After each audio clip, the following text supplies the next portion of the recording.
I've heard it. I know you've heard it. Is Mitch McConnell racist? Hell yeah. And when you trace where he's from, who he serves, and what he's built, you see the pattern. He protects a system that keeps black power small and white power safe. Every single time. So McConnell wasn't born in D.C., he was born in Alabama in 1942. Raised for a while in Athens, Alabama, but he came of age in Louisville, Kentucky, a city that went through vicious fights over school desegregation and busing in the 70s. He graduated the University of Louisville and then the UK College of Law. And then he became a careful careerist operator, Jefferson County judge by the 70s, and U.S. Senator from 1985 and on. That is before I was born. This man has been a senator longer than I have been alive.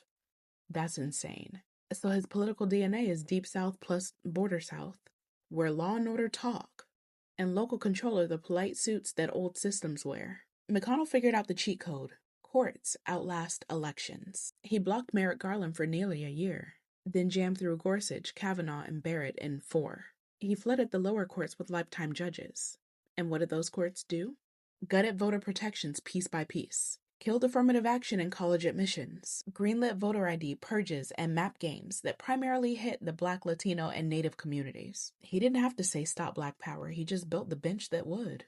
After Shelby County v. Holder in 2013, you know, the one that ripped the teeth right out of the Voting Rights Act. Congress could have fixed it with the John Lewis Voting Rights Advancement Act.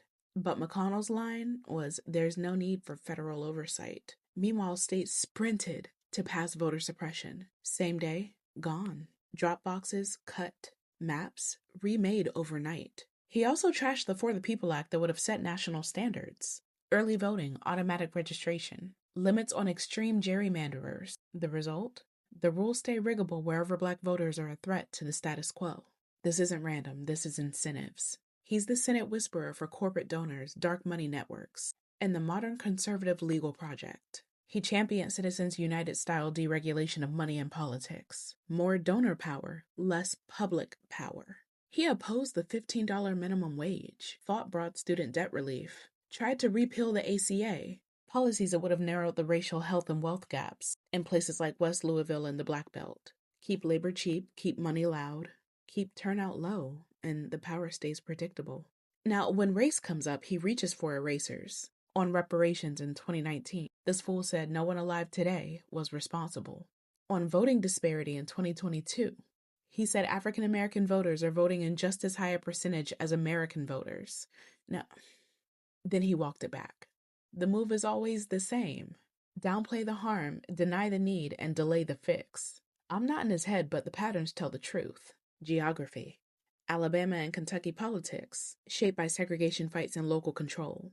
Coalition. Business donors and cultural conservatives who benefit when Black turnout is harder and worker power is weaker. Strategy. Courts and procedure, not slurs and shouting.